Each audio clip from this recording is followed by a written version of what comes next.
कि ये project management क्या है और एग्जैक्टली ये किन कंपनीज की ज़रूरत है। जो फोर्थ इंडस्ट्रियल और थर्ड इंडस्ट्रियल रेवोल्यूशन थी, उस इंडस्ट्री में हम थे ऑपरेशनल एनवायरनमेंट में। एक दफ़ा आपने एक प्रोडक्ट बना ली, एक दफ़ा आपने एक डिज़ाइन बना ली और फिर आप अपने अगले 10-20-30 साल तक उसको रन कर रहे हैं। विदाउट प्रोजेक्ट मैनेजमेंट प्रोजेक्ट का क्या हाल होता है और विद प्रोजेक्ट मैनेजमेंट प्रोजेक्ट का क्या बेनिफिट होता है। हम इस वक्त टेक्निकली एक प्रोजेक्ट इकोनॉमी में आ चुके हैं।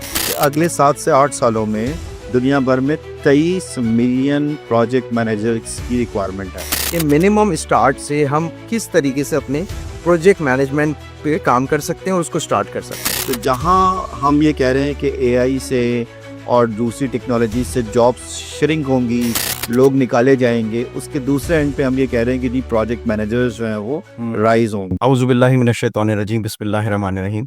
मेरा नाम है मोहम्मद हुसैन, मैं सीईओ फाउंडर हूँ बाउंडलेस टेक्नोलॉजीज़ का, और प्रॉब्लम सॉल्वर के नाम से एक नया सीरीज़ मैं स्टार्ट कर रहा हूँ, जिसके अंदर इंडस्ट्री के टॉप लोगों को मैं इनवाइट करूँगा जो आपके रियल में प्रॉब्लम सॉल्व करेंगे।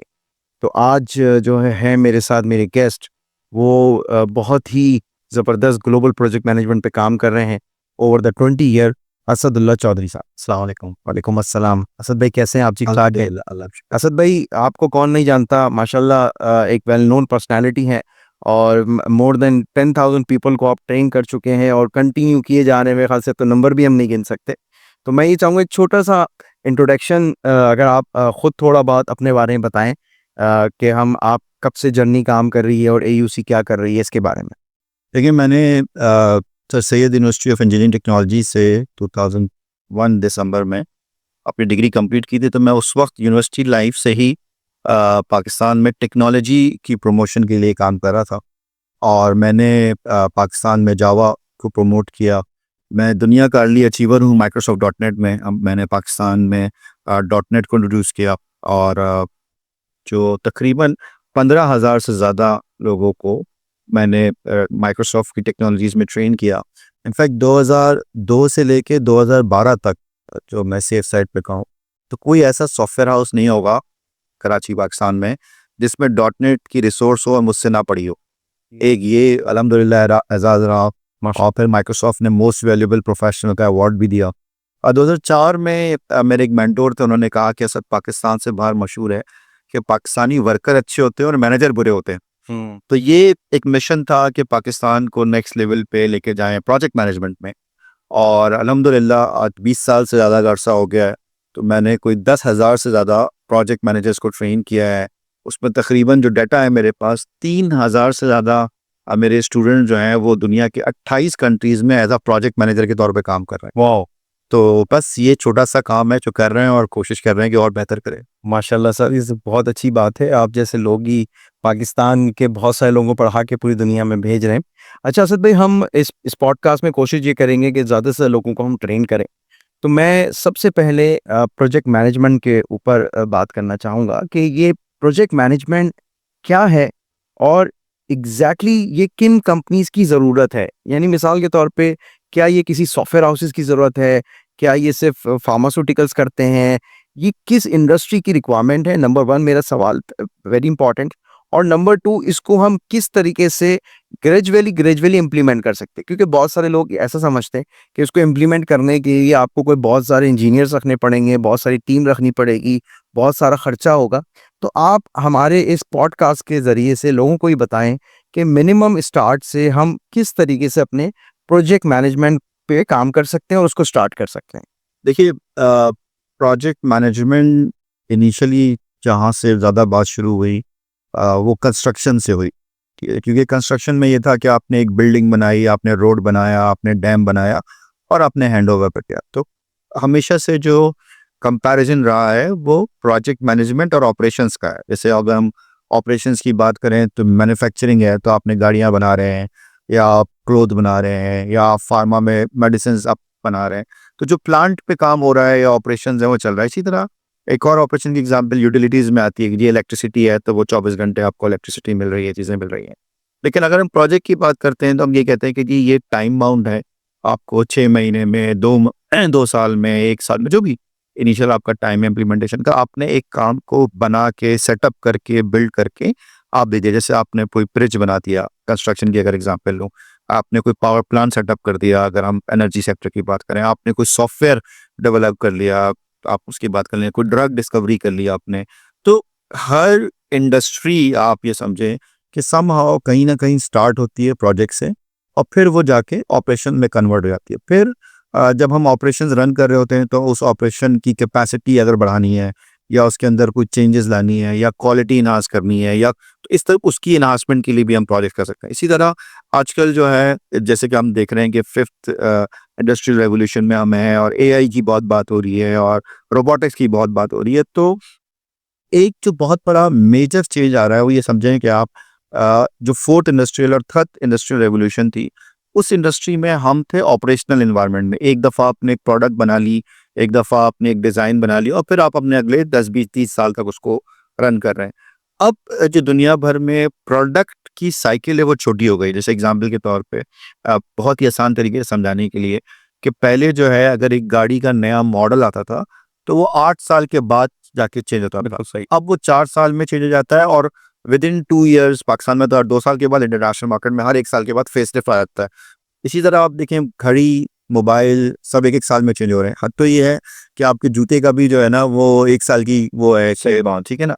तो इसका मतलब ये है कि अब जो दुनिया है वो बहुत तेज़ी से ऑपरेशंस के साथ-साथ प्रोजेक्टाइज़्ड होती जा रही है। हुँ। मतलब अभी कहा जा रहा है कि जो दुनिया की इकोनॉमी है जो कि ऑपरेशनल बेस इकोनॉमी थी, अब वो प्रोजेक्ट बेस इकोनॉमी में बैलेंस होती चली जा रही है। तो अब ये बात कहना कि जी प्रोजेक्ट मैनेजमेंट सिर्फ कंस्ट्रक्शन के लिए ज़्यादा फ्रूटफुल है या आईटी के लिए ज़्यादा फिजिबल है या इंजीनियरिंग के लिए है, अब ये हर इंडस्ट्री की नीड होती जा रही है। इवन दो मैंने तकरीबन 150 से ज़्यादा कंपनियों में जो कि 10 डिफरेंट इंडस्ट्रीज बनती हैं उसके साथ काम किया है। तो अब जैसे बैंक्स हैं, उसका काम ऑपरेशंस चलाना है, वहाँ सालाना 100 सवा 100 प्रोजेक्ट्स हो रहे हैं। जैसे कि आपका कार मैन्युफैक्चरिंग है। अब कार मैन्युफैक्चरिंग में आप कहेंगे ये तो प्योर ऑपरेशनल एनवायरनमेंट है, वहाँ सालाना 70-80 प्रोजेक्ट्स हो रहे हैं। इवन दो एनर्जी सेक्टर में आप देख लें या ऑयल एंड गैस सेक्टर में आप देख लें या हेल्थ केयर में आप देख लें, यानी कि ये वो इंडस्ट्रीज़ हैं जो ट्रेडिशनली ऑपरेशनल ऑर्गेनाइजेशंस मानी जाती हैं, जहाँ पर आपने कंटिन्यूअस ऑपरेशंस रन करने। अब वहाँ पर भी तकरीबन सालाना 50, 60, 100 प्रोजेक्ट्स हो रहे हैं। तो आप ये देखें कि अब सिर्फ कंपनी के लिए ये चैलेंज नहीं है कि उसने अपने ऑपरेशंस को मेंटेन करना है, साथ-साथ उसने प्रोजेक्ट्स को भी डिलीवर करना है या मैनेज करना है। तो हम इस वक्त टेक्निकली एक प्रोजेक्ट इकोनॉमी में आ चुके हैं। बिल्कुल तो सही। इस वक्त जो दुनिया में नया नंबर आ रहा है, जो बड़ा मज़ेदार नंबर भी है कि अगले 7 से 8 सालों में दुनिया भर में 23 मिलियन प्रोजेक्ट मैनेजर्स की रिक्वायरमेंट है। जहाँ 3 मिलियन 23 मिलियन, वाओ! ठीक है? यानी कि अराउंड 2.3 मिलियन पर ईयर। तो जहाँ हम ये कह रहे हैं कि एआई से और दूसरी टेक्नोलॉजी से जॉब्स श्रिंक होंगी, लोग निकाले जाएँगे, उसके दूसरे एंड पे हम ये कह रहे हैं कि जी प्रोजेक्ट मैनेजर्स जो हैं वो राइज़ होंगे। राइज़। तो ये एक बहुत बड़ी आप समझ लें कि अपॉर्च्युनिटी है कि आप प्रोजेक्ट मैनेजमेंट को समझें और उसमें काम करें। असद भाई बहुत शुक्रिया, आपने बहुत अच्छा जवाब दिया। मैं ये समझना चाहता हूँ कि अगर हम एक एसएमई है या एक बहुत स्मॉल कंपनी है या एक बड़ी कंपनी है, मेरा पहला सवाल ये होगा कि प्रोजेक्ट मैनेजमेंट तो आपने मुझे बताया कि बड़ी इंडस्ट्रीज़ में भी हो रही हैं, छोटी इंडस्ट्रीज़ में भी हो रही हैं। अगर एज़ अ सॉफ्टवेयर हाउस जैसे मेरे एक कंपनी है बाउंडलेस टेक्नोलॉजीज़, अब हम एक लोगो डिज़ाइन या हम एक वेबसाइट डिज़ाइन का एक छोटा प्रोजेक्ट लेते हैं, तो क्या मैं उसमें भी प्रोजेक्ट मैनेजमेंट यूज़ करूँगा? देखिए, एक जो बड़ा पर्सपेक्टिव है दुनिया भर में, वो ये है कि जब आप कोई स्टैंडर्ड बनाते हैं या आप कोई थ्योरी बनाते हैं और आप चाहते हैं कि वो जनरली एक्सेप्टेबल हो, तो आप उसमें बाउंड्री सेट नहीं करते। तो अगर आप प्रोजेक्ट की डेफिनेशन देखते हैं, तो ये कहता है कि जी प्रोजेक्ट जो है वो टेम्परेरी है आपके पास। यानी कि आपको 1 महीने में ख़त्म करना है, 3 महीने में करना है, 6 महीने में करना है, साल 2 साल में करना है। लेकिन जब भी ख़त्म करना है वो डे 1 पे पता है कि जी ये प्रोजेक्ट है। अब आपको कस्टमर ने एक वेबसाइट दी, तो आप सारी ज़िंदगी तो नहीं बनाओगे। हुँ। अब हो सकता है 1 महीने में बन जाए, हो सकता है 3 महीने में बन जाए, डिपेंड करता है, ठीक है। लेकिन आपको पता है कि जी आप वो बना के हैंडओवर कर देंगे। अब यहाँ पे हम जब कंपनीज़ की कंसल्टिंग करते हैं, तो कंपनी टू कंपनी वैरी करता है। जैसे एग्ज़ाम्पल के तौर पे बैंकिंग सेक्टर में मैंने एक प्रोजेक्ट मैनेजमेंट ऑफ़िस सेटअप किया, तो वहाँ हमने एक एक एक कह लेंगे प्रोसेस डेवलप किया कि अगर कोई काम 30 दिन से ज़्यादा है और वो स्टेट बैंक की रिक्वायरमेंट नहीं है और एक डिपार्टमेंट से ज़्यादा लोग होंगे तो प्रोजेक्ट कहेंगे, नहीं तो नहीं कहेंगे। ठीक है, तो क्या करते हैं हम कंपनीज में एक बाउंड्री सेट कर लेते हैं कि ऐसा कौन सा काम है जिसको हमने प्रोजेक्ट मैनेजमेंट कह के प्रोजेक्ट मैनेजमेंट की अप्रोच इम्प्लीमेंट करनी है। और क्योंकि देखिए जाहिर सी बात है, अगर आप किसी चीज़ को प्रोजेक्ट मैनेजमेंट के थ्रू करेंगे तो उसको प्रोजेक्ट मैनेजर हायर करेंगे, वो प्रोजेक्ट मैनेजर अपनी प्रोजेक्ट मैनेजमेंट की एक्टिविटीज़ परफॉर्म करेगा। तो प्रोजेक्ट तो है, बहुत सारी चीज़ें प्रोजेक्ट हैं। तो जब मैं अपने ऑडियंस से बात करता हूँ या कहीं कंसल्टिंग करता हूँ तो हम ये चीज़ बड़ी क्लियर करते हैं कि देखिए बाय डेफिनेशन कोई लोगो बनाना या कोई पॉडकास्ट करना या कोई वेबसाइट बनाना या कोई डैम बनाना या कोई मिसाइल बनाना, सब प्रोजेक्ट्स हैं। लेकिन अब आपने ये देखना है कि क्या इस प्रोजेक्ट के लिए मुझे प्रोजेक्ट मैनेजमेंट की ज़रूरत है या नहीं है। नहीं। क्योंकि अगर आप कहेंगे जी प्रोजेक्ट मैनेजमेंट की ज़रूरत है तो फिर आप उसका प्रोजेक्ट प्लान बनाएंगे, उसका रिस्क रजिस्टर बनाएंगे, तो क्या वो जो काम है उसकी इतनी वर्थ है कि उसमें ये सारे काम किए जाएं। बिल्कुल सही है, ठीक है, ठीक है, दिस इज ऑर्डर। तो असद भाई, जैसे मिसाल के तौर पे अगर हम कहते हैं जी ठीक है, अगर हमने एक प्लान किया जी, हम एक बिजनेस स्टार्ट कर रहे हैं, गाड़ी बना रहे हैं, तो वो कौन से बेसिक स्टेप्स होंगे जो एक प्रोजेक्ट स्टार्ट करने से पहले हमें लेने चाहिए, और हम किस तरीके से प्रोजेक्ट को स्टार्ट करते हैं, और हमें किन किन रिसोर्सेज की ज़रूरत पड़ती है कंपनी के अंदर। अगर हमने इससे पहले कभी प्रोजेक्ट मैनेजमेंट को यूज़ नहीं किया, हमने किया पेपर के ऊपर बना लिया, हम पहले ये करेंगे पहले ही, मगर किसी प्रोसेस को फॉलो नहीं किया, तो कोई ऐसा प्रोसेस अगर आप हमें बताएं 4, 5, 10 स्टेप्स के अंदर, कि जिसके अंदर भाई ये बेसिक्स आप करेंगे और ये टीम आपको मिनिमम रिक्वायर्ड होगी कि आप प्रॉपरली एक प्रोजेक्ट मैनेजमेंट को चला सकें। और इसके बाद एक सवाल और बड़ा important, without project management project का क्या हाल होता है, और विद प्रोजेक्ट मैनेजमेंट प्रोजेक्ट का क्या बेनिफिट होते हैं, ये जरूर बताइएगा। देखिए एक तो आप माशाल्लाह से नेस्टेड सवाल कर रहे हैं एक के अंदर ही। पहले तो ये कि अगर आप कोई बिजनेस स्टार्ट करने जा रहे हैं तो उसकी मैनेजमेंट एक डिफरेंट पर्सपेक्टिव में होती है as compare to the other perspective. और अगर हम कंपनी के अंदर रहते हुए प्रोजेक्ट कर रहे हैं, जैसे कि आपने कहा कोई वेबसाइट बना रहे हैं या कोई कंपनी है, कोई कोई बिल्डिंग बना रही है, या कोई कंपनी है, कोई कोई और जो है अपनी ऑर्गेनाइजेशन की रीस्ट्रक्चरिंग कर रही है, तो बहुत सी दफ़ा हम इसको ऑपरेशनल पर्सपेक्टिव में देख रहे होते हैं, हम प्रोजेक्ट पर्सपेक्टिव में नहीं देखते, या हम उसकी एक्सेल शीट में 10-12 एक्टिविटीज़ लिख देते हैं। तो देखिए बाज़ दफ़ा बहुत सारे लोगों को जो बड़ी क्लैरिटी चाहिए होती है वो ये है कि प्रोजेक्ट मैनेजमेंट जो है आपको एक स्ट्रक्चर देती है ताकि आपकी गलतियां कम हो। जैसे अगर आप कोई काम करेंगे, कोई गलत काम हो जाएगा, कोई मिसहैप हो जाएगा, तो आपको उसको ठीक करना पड़ेगा। तो असल में प्रोजेक्ट मैनेजमेंट आपकी रीवर्क को, जो सबसे इम्पोर्टेंट वर्ड है यहाँ पे, वो आपकी रीवर्क को जो है वो शॉर्ट कर देती है और कम से कम कर देती है। इन रिविजन्स और जो रिविजन्स और रिविजन जो है वो नहीं आते, तो आप पहले से ही उसको जरा अच्छे इन रिपीटेशंस कम हो जाती हैं, जैसी हो जाती है आपकी कंप्लेन बढ़िया हो जाती है, ठीक है, क्लैरिटी आ जाती है। तो एक तो ये वाली बात हो गई कि प्रोजेक्ट मैनेजमेंट का बेनिफिट ये होगा कि हम अपने रीवर्क को या जो वेस्ट है उसको कम से कम करें। अगर हम बात करते हैं स्टेप्स की, तो जाहिर सी बात है मल्टीपल स्टेप्स हो सकते हैं, लेकिन पहला स्टेप ये है कि अगर हमने ये डिसाइड किया कि इसको हमने प्रोजेक्ट मैनेजमेंट से करना है, और फिर ये डिसाइड करना है कि इसके लिए कौन सी वाली प्रोजेक्ट मैनेजमेंट चाहिए, क्योंकि अब प्रोजेक्ट मैनेजमेंट भी 2-3 किस्म की हैं। और बहुत सी दफ़ा क्या होता है कि हम ये तो डिसाइड कर लेते हैं कि ये प्रोजेक्ट है, लेकिन which project management we need to do वो नहीं होता। फिर मैं ज़्यादातर लोगों से कहता हूँ कि आप प्रोजेक्ट में उसकी लाइफ साइकिल को, जब आपको प्रोजेक्ट मिलता है तो आप उसकी लाइफ साइकिल को डिज़ाइन करें, और वो लाइफ साइकिल आपको बताएगी कि प्रोजेक्ट का स्टार्ट और एंड क्या होगा और उसकी क्या फेजेस होंगे। तो आप समझ लें कि जब आपको प्रोजेक्ट मिल गया, या as a project manager when you are into the project, तो आपने प्रोजेक्ट की लाइफ साइकिल को रिव्यू किया। फिर आपने, जाहिर सी बात है डिपेंड करता है कि कभी आप खुद टेक्निकली ग्रो होते हैं, as a project manager role में आ जाते हैं, बाद आपको रिसोर्स मिलती हैं जो आपके साथ टेक्निकली उसको रिजॉल्व करेगी। तो वो डिपेंड करता है कि आपकी ऑर्गेनाइजेशन की नेचर क्या है। लेकिन अगर फर्स्ट करें, आप देख रहे हैं प्रोजेक्ट को, जहाँ पर आप पहले टेक्निकली काम कर रहे थे, अब आप प्रोजेक्ट मैनेजर के रोल में आए हैं, तो आप लाइफ साइकिल के बाद उसके की डिलीवरेबल और रिस्क को अगर आप आइडेंटिफाई कर लेते हैं, तो आपके लिए प्रोजेक्ट को मैनेज करना आसान हो जाएगा। तो मैं जनरली कहता हूँ कि रादर देन हैविंग 10 स्टेप्स, आप 3 से तो शुरू करें। तो स्टेप 1 ये है कि आप इसकी लाइफ साइकिल बना लें। स्टेप 2 ये है कि जो लाइफ साइकिल के फेजेस हैं और डिलीवरेबल्स हैं उसको लिस्ट डाउन कर लें। और स्टेप 3 ये है कि आप हर डिलीवरेबल में जो की रिस्क आ रहे हैं उसको आप लिस्ट डाउन कर लें। क्योंकि देखिए बहुत सी दफ़ा हम जब प्रोजेक्ट लेट हो जाता है या प्रोजेक्ट डिले हो जाता है या प्रोजेक्ट में कोई इश्यूज आते हैं तो हम कहते हैं ये तो अनफोर्सीन हो गया या आज से पहले कभी नहीं हुआ था। तो हम ये कहते हैं कि जी आपको पता होना चाहिए कि जो आप प्रोजेक्ट कर रहे हैं इसमें टेक्निकल पर्सपेक्टिव से नहीं मैनेजमेंट पर्सपेक्टिव से कौन कौन से रिस्क आ सकते हैं। और एक डाटा है वो ये कहता है कि ऑलमोस्ट 90% से ज़्यादा जो प्रोजेक्ट के रिस्क हैं वो नोन होते हैं और हम रिस्क मैनेजमेंट ही नहीं करते। जैसे आप वेबसाइट अगर डेवलप कर रहे हैं या डिजिटल मार्केटिंग कर रहे हैं या कोई आप बिल्डिंग बना रहे हैं, पहली दफ़ा तो नहीं कर रहे हैं, पता नहीं कितनी दफ़ा हो चुका है। अगर आपने नहीं किया तो इंडस्ट्री में 50 लोगों ने किया है। तो ज़रा आप जाके मालूम करें कि जी क्या-क्या चैलेंजेस आते हैं, किस स्टेप पे चैलेंजेस आते हैं और उन चैलेंजेस को लोगों ने कैसे एड्रेस किया। तो अगर आप बिफोर हैंड पहले ही उसको प्लान कर लेते हैं, देख लेते हैं, तो आपके लिए प्रोजेक्ट करना, प्रोजेक्ट को रिव्यू करना आसान हो जाता है। These are the 3 steps from where you should start. Right sir.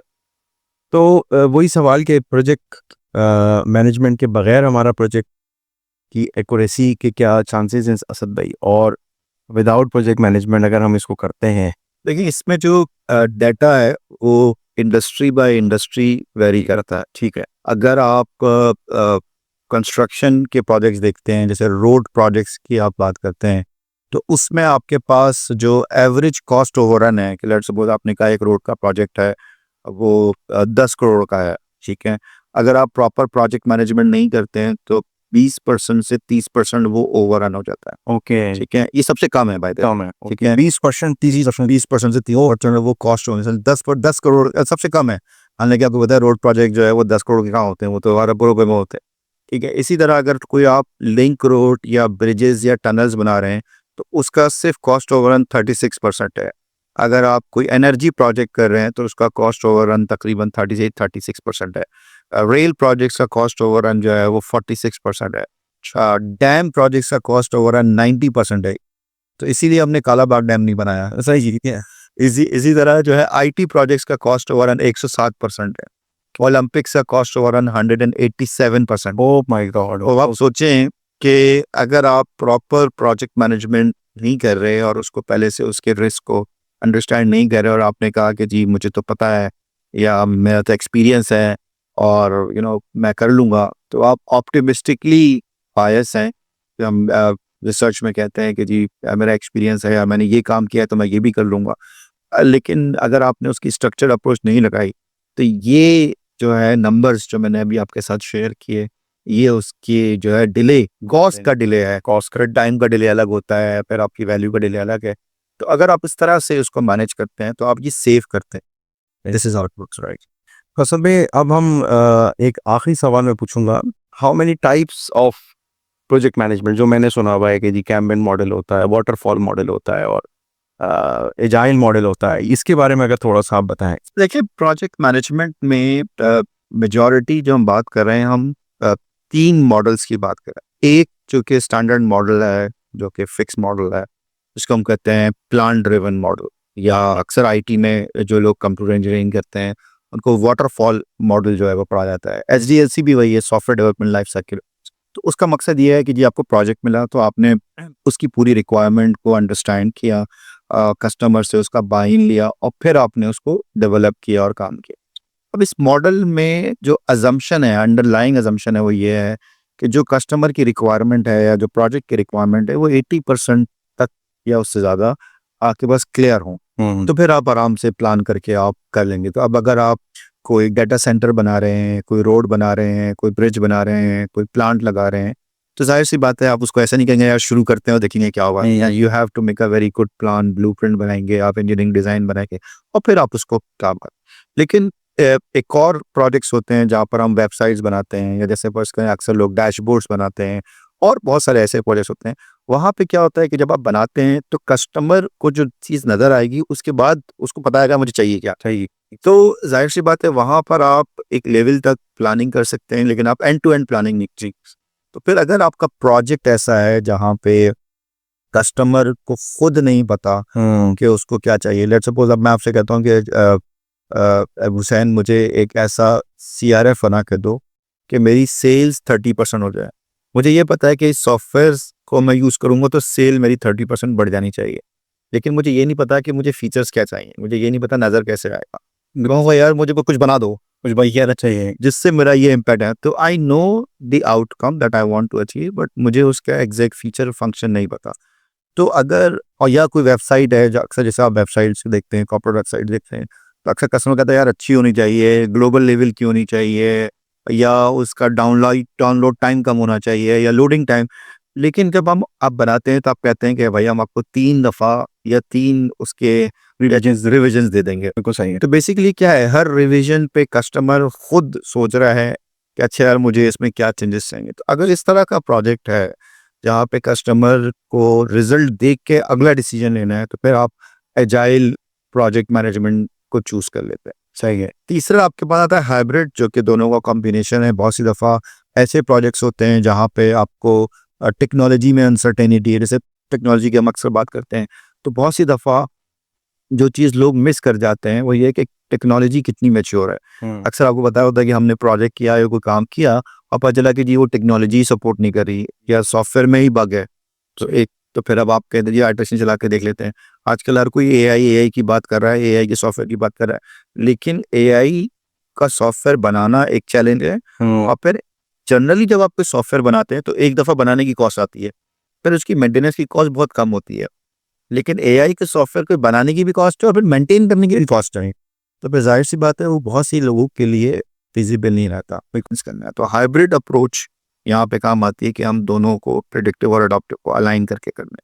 तो ये एक ऑर्गेनाइजेशन के लिए बड़ा क्रिटिकल है कि जब वो डिसाइड करें कि जी ये एक प्रोजेक्ट है या हमने इस काम को एज अ प्रोजेक्ट करना है, तो फिर आप ये डिसाइड करेंगे कि जी मुझे कौन सी प्रोजेक्ट मैनेजमेंट अप्लाई करनी है। क्या मुझे प्रिडिक्टिव पे जाना है, अडॉप्टिव पे जाना है, हाइब्रिड पे जाना है, और फिर ये देखना है कि कितनी करनी है।